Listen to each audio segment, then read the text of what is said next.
ఇదిగో నా శిష్యులారా ఎరుకలుంచుడి, ఇదిగో నా శిష్యులారా ఎరుకలుంచుడి, మోక్ష సదనమున కేనుబోదు సంతోషించుడి, ఇదిగో నా శిష్యులారా ఎరుకలుంచుడి.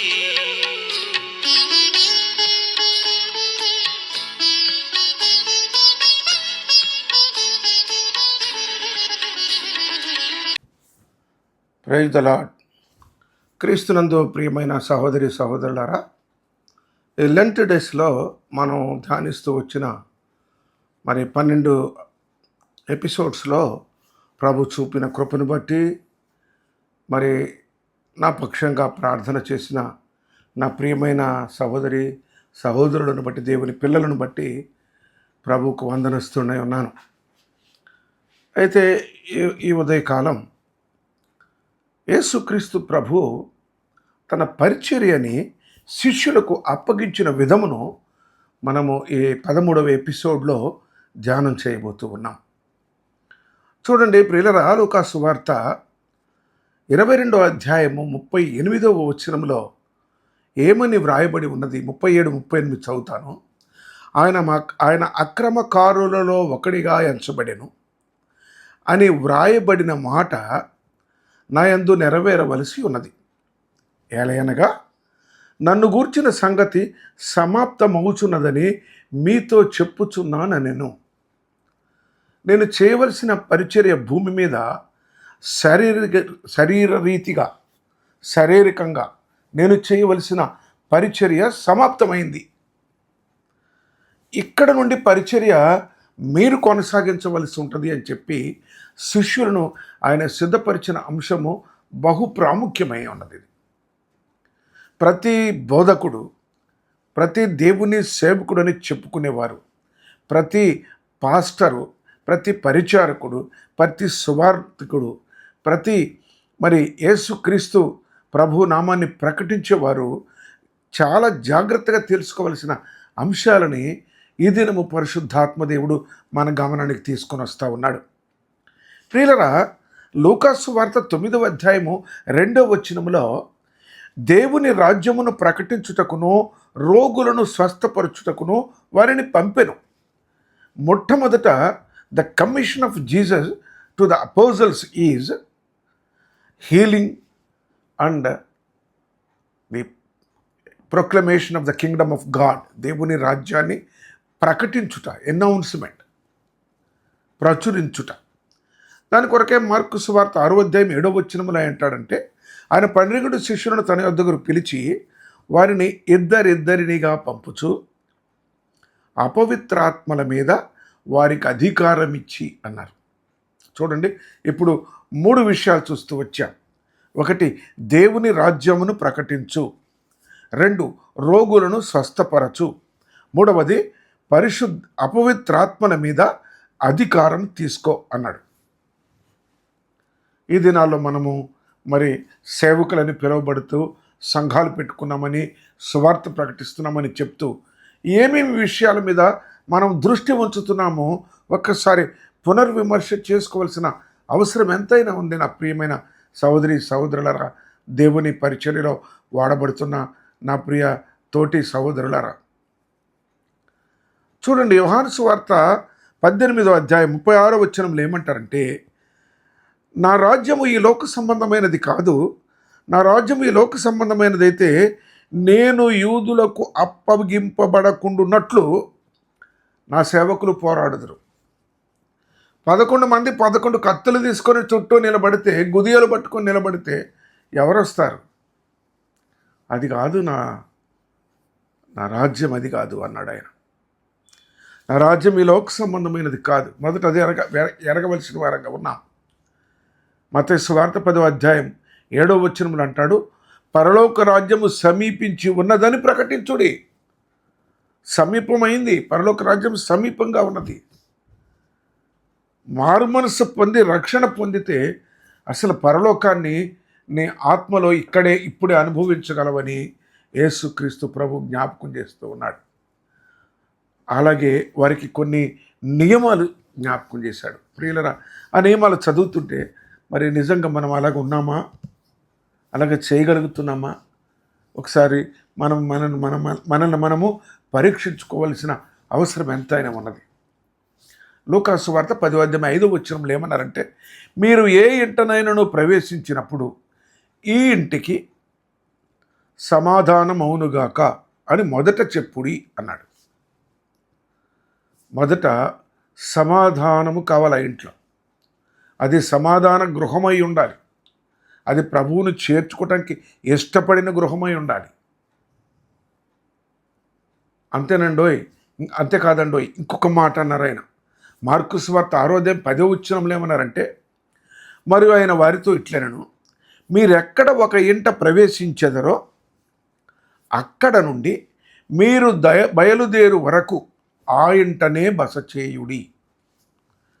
అనగా ఇంటింటికి తిరగవద్దు. ఏ ఇల్లు ధనవంతులదో, ఏ ఇల్లు ఐశ్వర్యవంతులదో, ఏ ఇల్లు మంచి ఆతిథ్యం ఇచ్చేదో కాదు. సమాధానమున్న గృహమా కాదా అది? వివాదములు లేని గృహము, పరపత్యములు లేని గృహము, ఏక తాత్పర్యము, ఏక ఉద్దేశముతో అందరూ ప్రభువులో మరి ఉన్న గృహము. చెరసాల అధిపతితో ప్రభు అన్నాడు, నీవును నీ ఇంటి వారును రక్షింపబడుదురు అన్నాడు. జక్కయ్యతో అన్నాడు, నీ ఇంటికి రక్షణ వచ్చింది అన్నాడు. యెహోషువ అన్నాడు, నేను నా ఇంటి వారు అన్నాడు. దావీదు అన్నాడు, నేను ఏ పాటి వాడిని, నా కుటుంబము ఏ పాటిది అన్నాడు.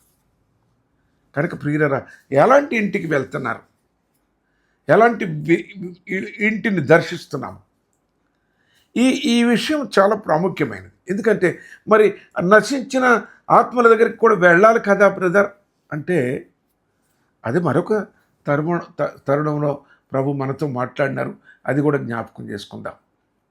కానీ ఇక్కడ ఏమన్నారంటే, ఆ ఇంటిలో ప్రవేశించుడి అన్నారు, సమాధానం అని చెప్పండి అన్నారు, అక్కడే బస చేయమన్నారు. వేరే వాళ్ళకి చెప్పొద్దని కాదు. అక్కడ చూడండి, కొన్ని చేయవలసినవి, కొన్ని చేయకూడనివి కూడా జ్ఞాపకం చేస్తూ పరిచర్య వారికి అప్పగించినట్టుగా మనం గమనిస్తామండి. లూకాసు వార్త 10:5 ఏమని రాయబడి ఉన్నదంటే, త్రోవలో ఎవరినైనాను కుశల ప్రశ్నలు అడగవద్దు. ఎందుకని? మొదట నువ్వు ఏ పట్టణంలో ఏ గ్రామంలో ప్రవేశించినా నీవు బస చేయ తగిన ఒక స్థలమును, అందుకని మీకు తెలుసో, మీరు ఆలోచించినట్లయితే మొట్టమొదటి ఆది సంఘమును చూసినట్టయితే ఇంటింటా కూడుకొనొచ్చు అంటారు. మొదట ప్రభువు ఎక్కడ ఉంటాడో, ప్రభువుకి ఎక్కడ స్థానం ఉంటుందో, వాక్యము వినడానికి ఎక్కడ ఇష్టపడతారు, కపెర్నహూములో ఆయన ఉన్నాడని వినవచ్చినప్పుడు అన్నారు మార్కు సువార్త 2 బేతనియలో మరి ఆయన సమాధి నుండి బయటకు తీసుకొచ్చిన లాజరుతో భోజనమునకు కూర్చుండెను అన్నాడు. అక్కడ పునరుద్ధానం ఉంది.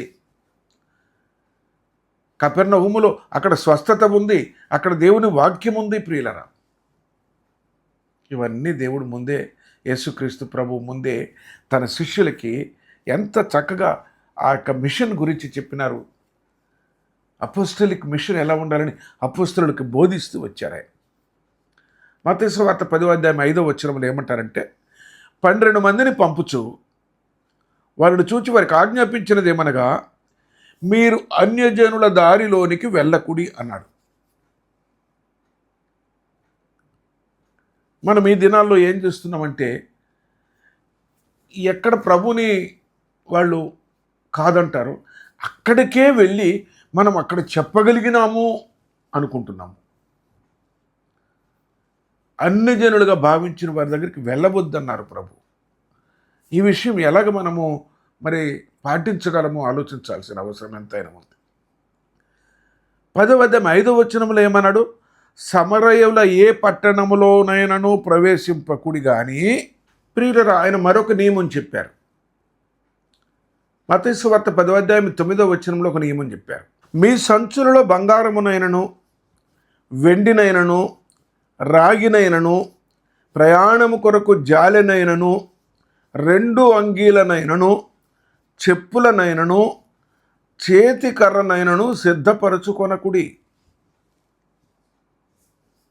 మార్కు సువార్త 6వ అధ్యాయం 8వ వచనంలో ప్రయాణము కొరకు చేతి కర్రను తప్ప రొట్టెనైనను జాలెనైనను సంచిలో సొమ్మునైనను తీసుకొనవద్దన్నారు. అదే మార్కు సువార్త 6వ అధ్యాయం 9వ వచనంలో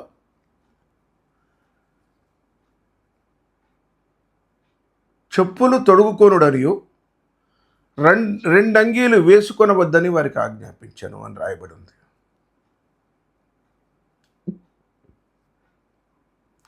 మరి లూకాసు వార్త 9వ అధ్యాయం 3వ వచనంలో చూస్తే ఆయన మీరు ప్రయాణము కొరకు చేతి కర్రనైనను జాలెనైనను రొట్టెనైనను వెండినైనను మరి దేనినైనను తీసుకొని పోవద్దు, 2 అంగీలు ఉంచుకొనవద్దు అన్నాడు. 2 అంగీలు ఉంచుకొనవద్దు అంటే మరి ఒక అంగీతో ఎన్ని రోజులు ఉంటారు? అనగా బస చేసే గృహం దొరికింది కదా అని బట్టలన్నీ సర్దుకొని వెళ్ళి వాడింటి మీద పడి ఉండకండి, తిరిగి వెంటనే వచ్చేయండి అని. ఆ దినము తలదాచుకోవడానికి, మరుదినము సువార్త ప్రకటించడానికి, ఇక ఆ గృహాన్ని ఆధారం చేసుకుని అక్కడే ఉండిపోయేలాగా పోవద్దు, ఉండొద్దు అంటారు ఆయన. లూకాసు వార్త 10వ అధ్యాయం 4వ వచనంలో కూడా మరలా ఈ మాట చెప్తారండి, మీరు సంచనైనను జాలనైనను చెప్పులనైనను తీసుకొని పోవద్దు అని. కానీ మత్తయి సువార్త 10వ అధ్యాయం 6-8 వచనాలను చదువుతాను, గమనించండి. ఇశ్రాయేలు వంశములోని నశించిన గొర్రెల యొద్దకు వెళ్ళుడి. నశించిన గొర్రెలు అంటే ఎవరు? అన్యులు కాదు. వారు ఇశ్రాయేల్ ఎక్కడైనా సరే ఒకసారి రక్షించబడి తప్పిపోయి ఉంటే, ప్రభుని ఎరిగినామని సంపూర్తిగా ఎరగక ఉంటే, ప్రభుని తెలుసుకుని తెలిసి తెలియకుండా ఉంటే వారిని విడిచిపెట్టద్దు. పూర్తిగా అన్యులైన వారి దగ్గరికి వెళ్ళి, విమర్శ చేసే వారి దగ్గరికి వెళ్ళి, వివాదం చేసే దగ్గరికి వెళ్ళి వెళ్ళొద్దు అంటున్నాడు ప్రభు. 10వ అధ్యాయం మత్తయి సువార్త 8వ వచనంలో రోగులను స్వస్థపరచుడి, చనిపోయిన వారిని లేపుడి, కుష్ఠరోగులను శుద్ధులుగా చేయుడి, దయ్యములను వెళ్ళగొట్టుడి, ఉచితముగా పొందితిరి ఉచితముగా ఇయ్యుడి. సేవ ఉచితంగా చేయండి. పోషించే విషయం ఆయన చూసుకుంటాడు. నీకు జాలి పెట్టుకొని వెళ్ళొద్దు, డబ్బులు పెట్టుకోలేదు, అన్నీ ఆయన సమకూరుస్తాడు. మొదట నా రాజ్యమును నా నీతిని వెదకుడి అన్నాడు. కనుక ప్రియులరా, ప్రభు ఈ రీతిగా శిష్యులకు బోధించిన ఈ బోధన నేటి దినాల్లో ఎంతవరకు పాటించగలుగుతున్నాము? ఒక ఇంటిని దర్శించాలంటే ఆతిథ్యం ఇచ్చే గృహమా కాదా? పిడికిడి విప్పే గృహమా కాదా? లేకుంటే సమాజంలో ఒక మంచి పేరున్న గృహమా కాదా ఎన్నుకుంటున్నావా? అది కాదు ప్రభు ఇచ్చిన పరిచర్య. అది కాదు ప్రభు ఇచ్చిన పరిచర్య. చూడండి, ఆయన ఏమన్నారంటే, నన్ను గూర్చిన సంగతి సమాప్తమన్ను అవుతున్నదని మీతో చెప్పుచున్నాను. లూకాసు వార్త 22:38. అప్పుడు బోధించినారండి బోధ. ఈ పరిచర్యని ఈ రీతిగా అప్పగించినాడు. నశించిన గొర్రెల యొద్దకే వెళ్ళమన్నాడండి. కనుక ప్రియులరా, మరి సేవకుడిగా, పరిచారకుడిగా, సువార్థికుడిగా, యేసుక్రీస్తు ప్రభు నామాన్ని ప్రకటించేవాడిగా నీవున్నట్లయితే, సోదరి నీవున్నట్లయితే, మరొకసారి ఈ సంగతులన్నీ స్మరణకు తెచ్చుకొని ప్రభు రాళ్ళు వేసే వారి మధ్యకి వెళ్ళమనలా. ప్రభు విగ్రహారాధికుల మధ్యలోకి వెళ్ళి మీ విగ్రహాలను తప్పు, మీరు చేసేది పాపం అని చెప్పమనలే. ఏమన్నారు? స్పష్టంగా అన్నారు. మత్తయి సువార్త 10వ అధ్యాయం 6వ వచనంలో ఇశ్రాయేలు వంశములోని నశించిన గొర్రెల యొద్దకు వెలుడి. మరొక మాట ఆయన ఏమన్నారంటే, తోడేళ్ల మధ్యకు మిమ్మల్ని పంపుతున్నా, మీరు జాగ్రత్త అన్నాడు. అదే గొర్రెల దగ్గరికి వెళ్తే మనకు సమస్య లేదు. లోబడేవారై ఉండాలి, ప్రభు మాట వినేవారై ఉండాలి.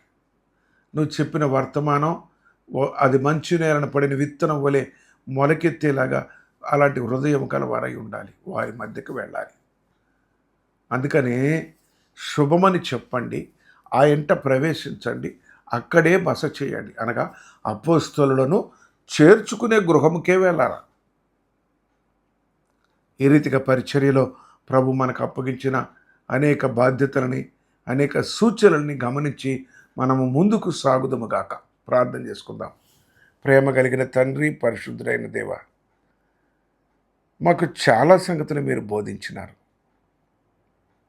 ఓ నాస్తికుడితోనో, ఓ విగ్రహారాధికుడితోనో, ఒక ప్రకృతి ఆరాధ్యునితోనో వాదము వివాదము మాకు అవసరం లేదు. నశించిన గొర్రెలు అనగా ప్రభు పిల్లలై ఉండి ప్రభుకు దూరంగా ఉంటే, ఒక కుటుంబంలో ఒకరు రక్షించబడి ఒకరు రక్షించబడకపోతే, ఒక గృహంలో ప్రభు బిడ్డను ఆదరిస్తారు, చేర్చుకుంటారు, మందిరానికి వెళ్తారు, కానీ వారు సంపూర్ణ రక్షణలోనికి రాలేదు అంటే వారితో ఉండాలి. నీ ఆత్మాభిషేకం మాపై ఉంచుమని యేసు పరిశుద్ధ నామం నడుచున్నాను తండ్రి. ఆమెన్. Praise the lord.